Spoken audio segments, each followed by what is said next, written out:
Polisi menetapkan 3 orang tersangka pimpinan Khilafatul Muslimin dengan pasal yang dikenakan adalah menyebarkan berita bohong. Sebuah gudang penyimpanan mesin di Jepara hangus terbakar. Diduga kebakaran tersebut berasal dari aktivitas pengelasan. 1.738 pegawai pemerintah dengan perjanjian kerja atau P3K formasi guru di Kabupaten Brebes secara serentak terima SK pengangkatan. Selamat sore pemirsa, bersama saya Amanda Soraya, inilah Jateng hari ini. Si Jago Merah melap sebuah gudang penyimpanan beragam jenis mesin di Jalan MT Haryono, Kelurahan Kauman, Kecamatan Jepara, Kota Kabupaten Jepara, Jawa Tengah. Api diduga dari aktivitas pembuatan atap gudang dengan pengelasan. Gudang penyimpanan beragam jenis mesin di Jepara, Jawa Tengah terbakar. Saat peristiwa terjadi, ada sejumlah pekerja yang sedang membuat atap gudang dengan mesin las. Ketika sedang bekerja, tiba-tiba muncul kepulan asap tebal. Api pertama kali muncul di lantai 3 gudang penyimpanan. Di dalam gudang terdapat beragam jenis mesin, seperti suku cadang mesin, diesel, generator set, dan mesin pengaduk semen atau mesin molen. Tim pemadam kebakaran yang datang ke lokasi langsung melakukan pemadaman. Si Jago Merah dipadamkan dari 3 sisi bangunan. Petugas pemadam kebakaran juga melakukan pemadaman dari lantai 2 rumah pemilik gudang yang berada di samping gudang. 3 unit kendaraan pemadam kebakaran dan 3 unit kendaraan penyuplai air diterjunkan. Hampir selama 2 jam, api berhasil dijinakan. Tidak ada korban jiwa dalam peristiwa ini. Guna memudahkan proses pemadaman, arus lalu lintas di depan gudang terpaksa ditutup. Sekitar jam 13 lebih. Itu isinya apa sih, Mas? Genset, Mas. Genset, Mas. Awal ada suara kayak ledakan gitu kan? Nggak ada, Mas. Masih ada tukang, Mas. Ada tukangnya di dalam, Mas. Di sini kok. Ada orang bekerja berarti di dalam? Iya, ada orang bekerja. Aktivitas pengelasan tadi, Pak, ya? Ya, ada pengelasan lagi. Sekitar jam 13.45. Hingga saat ini petugas yang berwenang masih melakukan penyelidikan untuk menghitung total kerugian. Sementara penyebab peristiwa ini dipastikan dari aktivitas pekerjaan pengelasan. Dari Jepara, Robi Sani, Lingkar TV, melaporkan. Jajaran Kepolisian Resor Brebes pada Senin petang menetapkan 3 orang tersangka anggota Khilafatul Muslimin, di mana pasal yang dikenakan adalah menyebarkan berita bohong.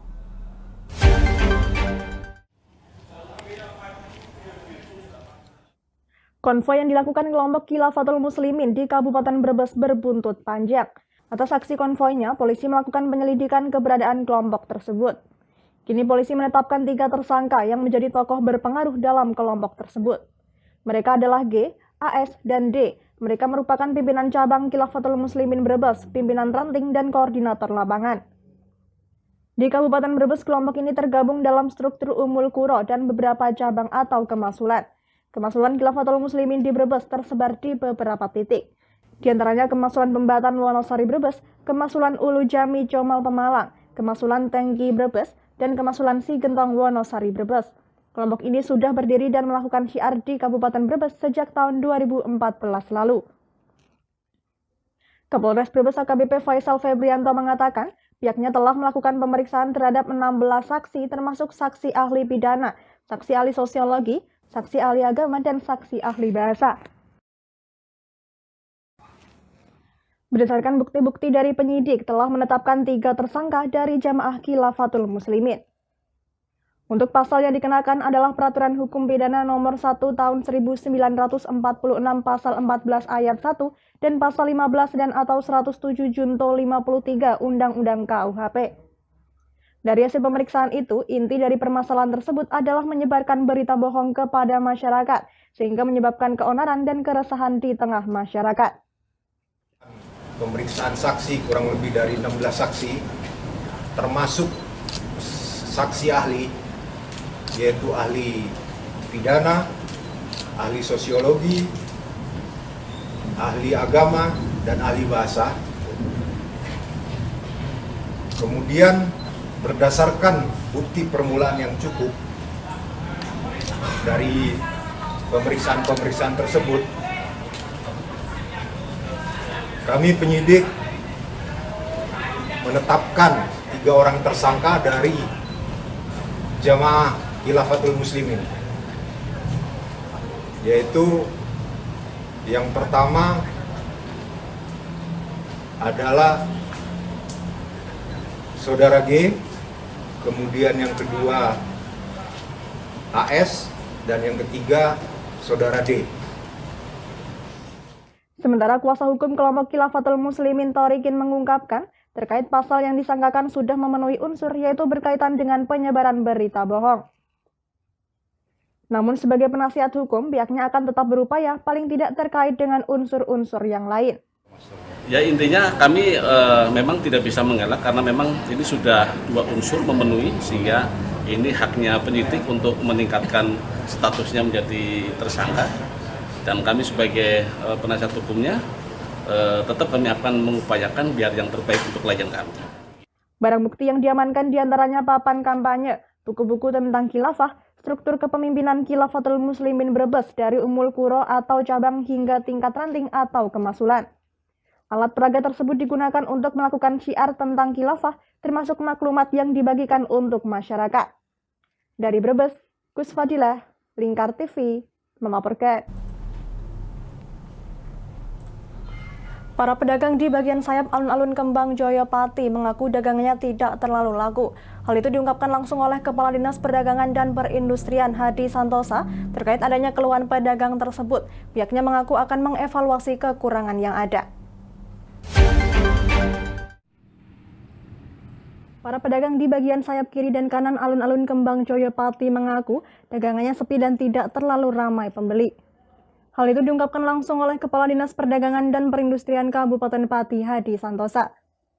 Ditemui di ruangannya pada Senin lalu, Hadi Santosa mengungkapkan bahwa ada masukan dari para pedagang bahwa di bagian sayap masih sepi pembeli. Menanggapi hal itu, ia mengatakan akan mengevaluasi dan sedang melakukan komunikasi dengan pihak paguyuban. Nantinya dari sana pihaknya akan meminta masukan apa yang nantinya dibutuhkan oleh pedagang. Kita sedang komunikasi dengan paguyuban karena sudah terbentuk paguyuban ini baiknya seperti apa? Apakah kurang terang di tempat? Apakah butuh tambahan sarana? Apakah ya nanti jalan keluarnya bagaimana ini masih kita pantau terus. Sebelumnya diketahui keberadaan alun-alun ini diperuntukkan pedagang yang ada di zona merah yang meliputi 6 lokasi, yakni Jalan Pemuda, Alun-alun Simpang 5, Jalan Dr. Sutomo, Jalan Dr. Wahidin, Jalan Sudirman, dan Jalan Tunggul Wulung. Sedangkan untuk lapak yang ada, alun-alun Kembang Joyo mempunyai 360 lapak yang tersedia, meski sudah terpantau ramai, namun di bagian sayap kanan kiri masih perlu dievaluasi agar ramai pembeli. Dari Pati, Fajar Mukti, Lingkar TV, melaporkan. Kami masih akan kembali pemirsa, tetap bersama kami di Jateng hari ini.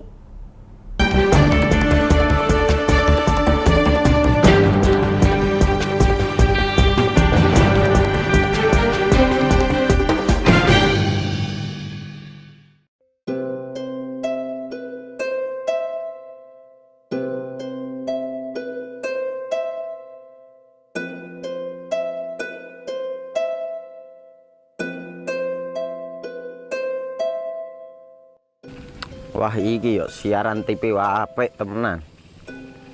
Filme cocok karo suasanane. Elah. Lah bro ngene iki awan-awan kok. Iki lho nonton TV, Kang. Wah genah edan kowe wong genah delok HP kok delok TV piye? Wah kurang update kowe iki, Kang. Lho maksudnya piye kok ngarane aku update itu? Iki lho deloken aku nonton TV tenan. Apa kira nonton HP? Wong delok HP ngono genah edan apa iki. Iki lho delok siarane. Lho, kok iso ya? Yo TV apa? Jenenge Lingkar TV, Kang. Saiki erane TV kok ngene iki. Kok Lingkar TV nek dia awak dhewe panggone iso nonton TV lewat HP. Kok ngene iki. Ana film-film ngene iku ya? Iya, filme apik-apik kaya ngene iki. Awak dhewe nek sawah leren mbut gawe iso leren ndelok film-film ngene iki. Padha iso ngene iku. Iso, ora ketinggalan karo cah-cah kae. Duh. HP ku kok ora iso tak nggo ngono piye carane iki? Ki lho Rip, tak doi carane. Piye? Kowe buka Play Store. Play Store, Mas. Yo iku pokoke. Play Store apa? Ketik Lingkar TV. Engko lek wis ngono, klik install. Nah, engko wis ana metu menune Lingkar TV karek ndelok siaran apa ae. Film-filme apik-apik. Berarti film channel Lingkar TV metu nang kene kabeh ra? Iso. Filme wah cocok karo suasana cara didelok ya.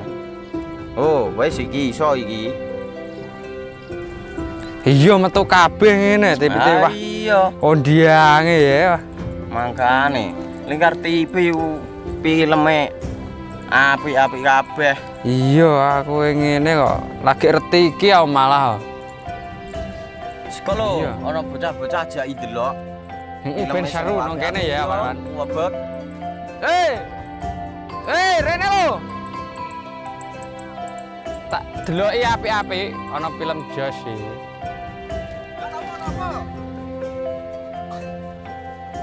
Rene go Rene. Oh iki lho tak deloki film nang Lingkar TV.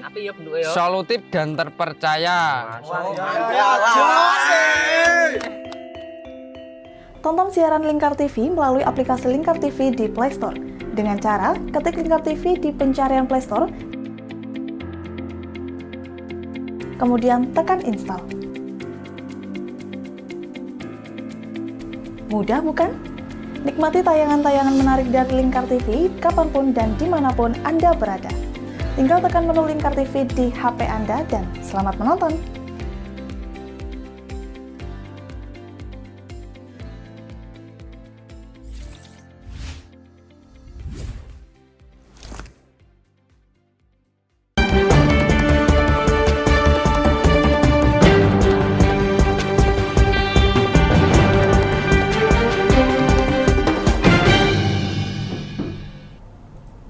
Masih bersama Jateng hari ini pemirsa, sempat meroket pada libur lebaran tahun 2022 ini. Harga daging sapi di pasaran belum kembali normal seperti sebelum libur lebaran. Meski harga daging sapi terpantau berangsur mengalami penurunan, pedagang tetap mengeluh karena sepinya pembeli. Salah satu pedagang daging sapi di Pasar Puri Baru Pati mengeluh sepinya pembeli karena harga daging sapi yang belum kembali ke harga normal seperti sebelum libur lebaran tahun 2022 ini. Seperti diketahui, harga daging sapi sempat meroket pada libur lebaran tahun 2022 dan menyentuh angka Rp140 hingga Rp150.000 per kilogramnya. Saat pemantauan harga daging sapi di Pasar Puri Baru pada Selasa pagi, salah satu pedagang mengungkapkan bahwa harga daging sapi saat ini menyentuh Rp125.000 per kilogram. Sedangkan pada hari normal sebelum libur lebaran tahun 2022 tiba, ia mengungkapkan harga daging sapi hanya Rp115.000 per kilogram. Dengan harga yang belum kembali normal tersebut, Sutriati mengaku penjualan daging sapi mengalami penurunan dan sepi pembeli. Harganya pinten, Bu? 125. Sebelumnya? Sebelumnya 115. Sebelumnya naik. Kenaikan sejak kapan, Bu? Lebaran lah. Sejak lebaran belum turun, Bu? Belum turun, harganya belum. Tapi lebaran sampai 140, 130. Sekarang sudah menurun tapi Belum normal. Saat disinggung mengenai dampak PMK yang merebak, Sutriati mengaku bahwa penyakit yang menyerang pada hewan tersebut tidak terlalu berdampak pada penjualan. Ia mengaku hanya sedikit pembeli yang menanyakan perihal PMK tersebut. Akan tetapi ia beranggapan bahwa harga yang masih tinggi dan belum kembali ke harga normal menjadi faktor utama sepinya pembeli daging sapi di pasaran. Dari Pati, Fajar Mukti, Lingkar TV, melaporkan. Mayoritas harga kebutuhan pokok di berbagai daerah saat ini terus mengalami tren kenaikan harga. Tidak terkecuali daging ayam potong, saat ini tembus lebih dari Rp40.000 per kilogramnya. Akibat dari mahalnya harga, para warga terpaksa mengurangi jumlah belanja dan lebih memilih untuk membeli jeroan dikarenakan lebih murah.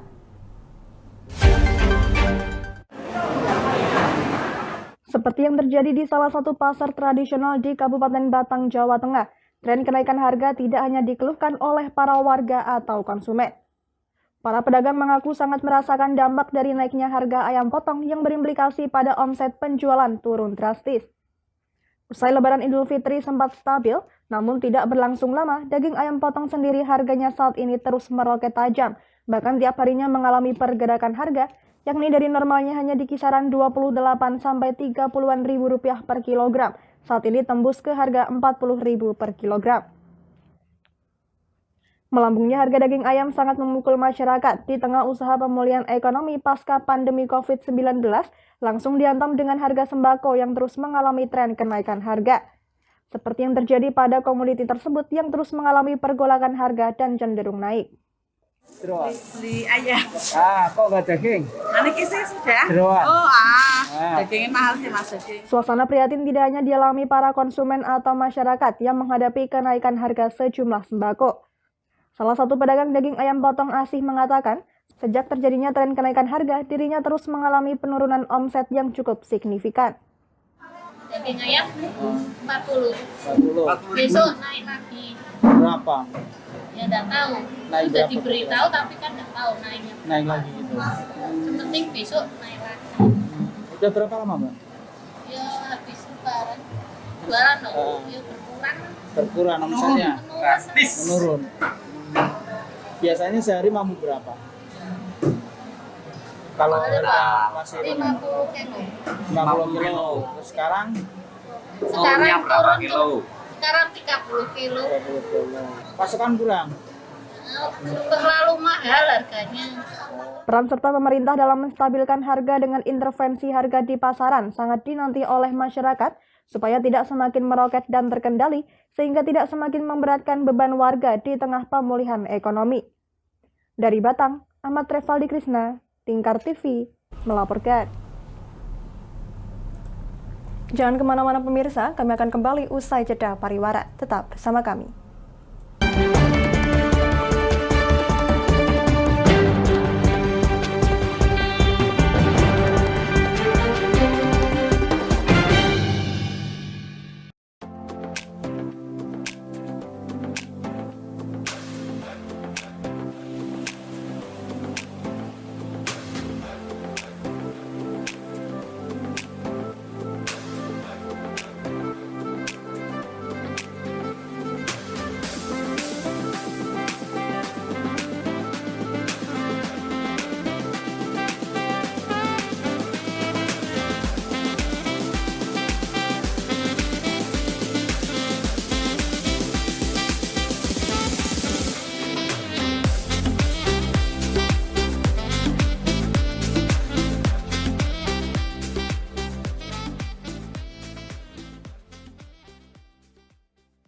Tonton siaran Lingkar TV melalui aplikasi Lingkar TV di Play Store. Dengan cara ketik Lingkar TV di pencarian Play Store, kemudian tekan install. Mudah bukan? Nikmati tayangan-tayangan menarik dari Lingkar TV kapanpun dan dimanapun Anda berada. Tinggal tekan menu Lingkar TV di HP Anda dan selamat menonton!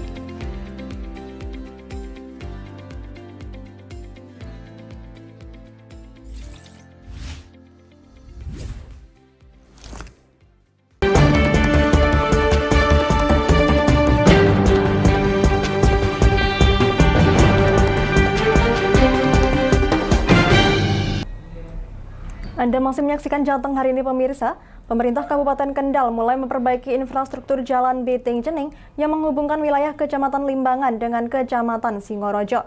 Kondisi jalan yang masih rusak sepanjang 2,8 km dan berada di 3 titik mulai dikerjakan awal Juni 2022.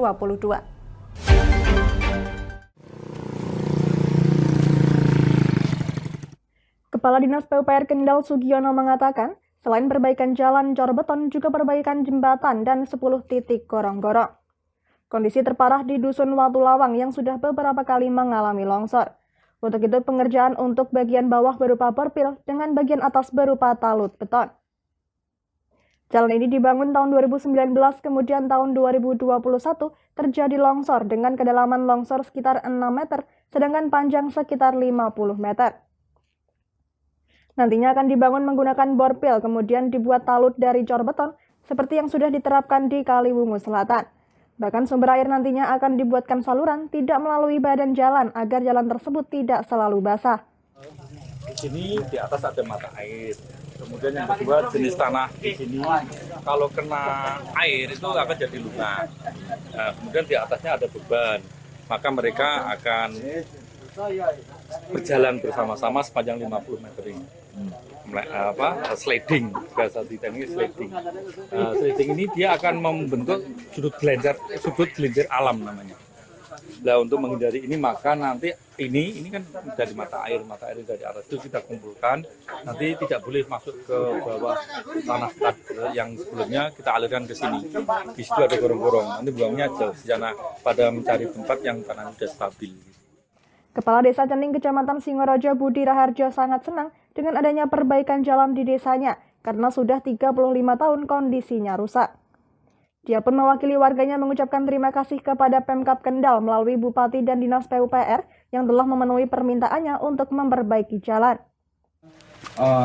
Rawuh wonten Desa Cening dan peduli dengan jalan kami.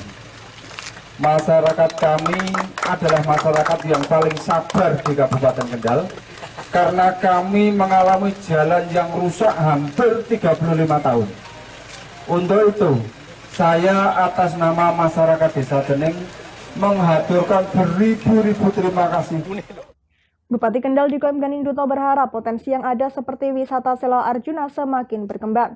Kehidupan masyarakat yang sebagian besar petani kopi juga semakin sejahtera. Bupati juga meminta kepada masyarakat untuk lebih kreatif. Memang sudah kita rencanakan bahwa di Desa Cening ini yang menjadi jalan infrastrukturnya yang dimiliki oleh pemerintah Kabupaten Kendal ini masih rusak parah gitu ya. Dulu memang sudah pernah dibangun tapi sudah lama sudah tidak pernah diperbaiki. Jadi memang infrastrukturnya sangat jelek sekali, bahkan kalau di cuaca tertentu seperti hujan itu tidak bisa dilalui oleh kendaraan gitu. Jadi sangat memperhatinkan, dan sehingga ini menjadi perhatian kami di pemerintah Kabupaten Kendal, dan insya Allah tahun ini akan segera diselesaikan.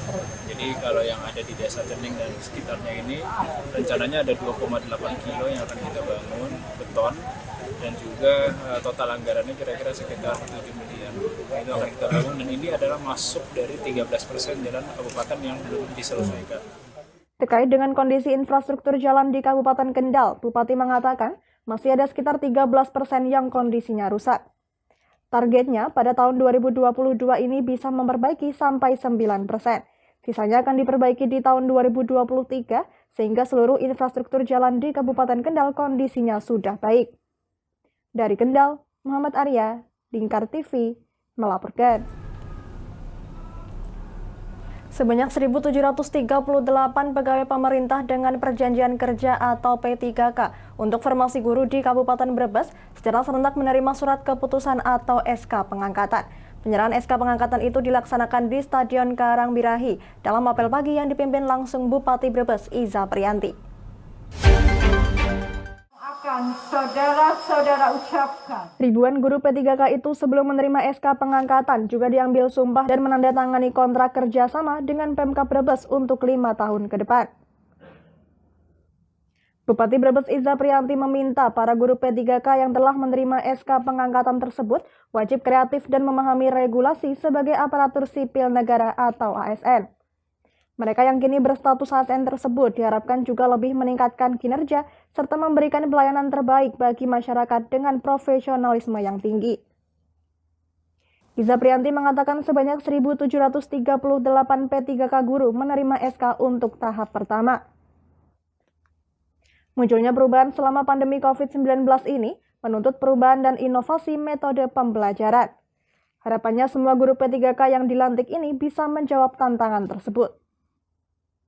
Inovasi dan kreativitas itu membutuhkan akselerasi dalam mengejar ketertinggalan proses pembelajaran agar semua murid bisa mudah memahami materi pembelajaran. Sebab meningkatnya indeks prestasi manusia atau IPM dari sektor pendidikan sangat bergantung dan ditentukan dari keberhasilan pendidikan sekolah, sehingga guru ASN harus memiliki etos kerja yang tinggi dalam menumbuhkan sifat disiplin. Terlebih, guru yang baik harus bisa menjadi contoh dan memberikan dampak positif bagi lingkungan. Dengan begitu, proses pembelajaran dan pendidikan bisa melahirkan generasi emas yang lebih kompeten.